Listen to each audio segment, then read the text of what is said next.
Ladies and gentlemen, we have got a serious problem in the lightweight division, but we have also got a serious problem in the UFC, and that is that we are losing our killers. And the reason I specifically mention the lightweight division is because it is where we are seeing it the most. Some of the biggest and baddest names have been in the lightweight division, and somehow these days we still have some of the biggest and baddest names, but the fighters are not acting as hungry, and they're not acting like they want it as much as maybe the older generation of fighters did. So that's what we're going to be talking about today, and the reason I'm talking about this today is because of the recent news that Rafael Fiziev has pulled out of his fight against Charles Oliveira. Was supposed to go down at UFC Rio, was going to be a banging fight. I was looking forward to that one for sure. It was going to be a dangerous one for Oliveira, short notice after getting KO'd brutally by Topuria. So maybe a blessing in disguise that Fiziev pulled out, but you never know. But then there's been circulation about what is the replacement fight going to be. And one of the rumors was that Benoit Saint Denis was going to step in on short notice after his statement win in Paris against Mauricio Huffy. But his manager just said, I think yesterday, or it could have been, depending on what time zone you're in, it was in the nighttime in American time, I think, and his manager posted something basically saying, we have too much respect for Charles to take it on short notice. We need a full training camp, full preparation, and everything like that. So he's not going to be stepping in. Fair enough. But where is the rest of the lightweight division? They are all bitching out because they want to wait for title shots or number one contender fights. Arman Tsarukyan, get your bitch ass out of grappling against 40-year-old Benson Henderson and fight Charles Oliveira. If you beat him again in a less controversial decision, then you're definitely going to get the title shot. But this oak doesn't want to fight anyone except for Ilya, and then he has the audacity to call Ilya a duck. He's so annoying. He pisses me off. I hope he pisses you guys off because he's such a donut. But he should take this opportunity, get his ass out there and fight Oliveira, but he won't do it on short notice. Of course he won't. I hope he proves me wrong, but I don't think he will. But then Gaethje, Paddy, even Dan Hooker, where are you oaks?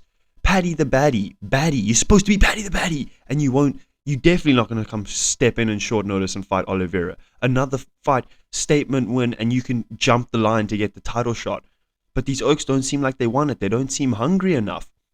The only ones that have been hungry is Gamrot, and Benoit originally said he could take it, but then his manager was like, nah, we're not going to. But who is the other one? I don't know. It was Gamrot and Benoit and flippin' Manny Moicano. Those are the only oaks, mainly Gamrot and Moicano, who are saying, I'm ready to step in, let's flip and do it. Those oaks are being some killers, some bad motherfuckers in the division. But you've got these oaks like Paddy and Gaethje, who is a killer. Everyone knows Gaethje's a killer. But he's just decided he's going to wait for a title shot now. He could step in and fight Oliveira, but there's no chance he'll do it because if he loses, then he's not going to get his title shot. These oaks are not going to jeopardize the chance to fight for a title and take this short notice matchup. So at the end of the day, I don't know who they're going to get to fight Oliveira. I don't know who they're going to find that's going to take that matchup on short notice.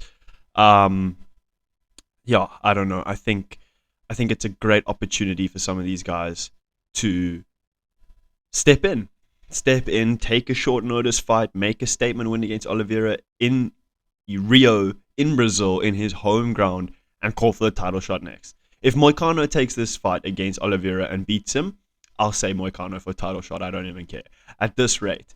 And you can even bring over this loss of killers to the middleweight division, because now Anthony Hernandez pulls out against Derrida with an injury, and who steps in? Brendan bloody Allen. Paulo Costa had a great opportunity to step in there, but he didn't want to take a 5-round fight against Derrida. And to be honest, I want to see him take that fight against Shara Bullet. I think that would be a fun fight.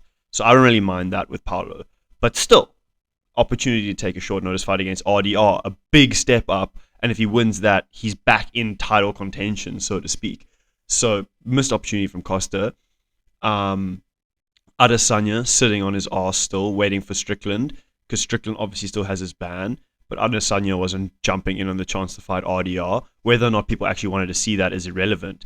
if Brendan Allen's going to fight Renier Derrida after beating Vettori, it's like Adesanya, with his name and his legacy, even though he's coming off a loss against Imavov, he could have tried to step in there, but he's waiting for a rematch against Strickland for some reason. Yeah, I don't know. It just seems like once people get to the top, they've worked so hard to get there that they are like, okay, time to chill, wait for my title shot. And if I take the short notice fight and I lose, then I'm jeopardizing that.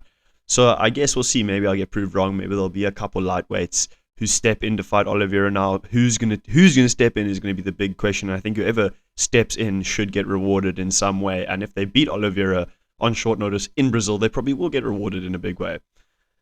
I don't know. That's just my take. That's just my 2 cents on it. Obviously a multifaceted conversation, but that's what I reckon. Thank you for tuning into this video, and I'll hopefully see you in the next one.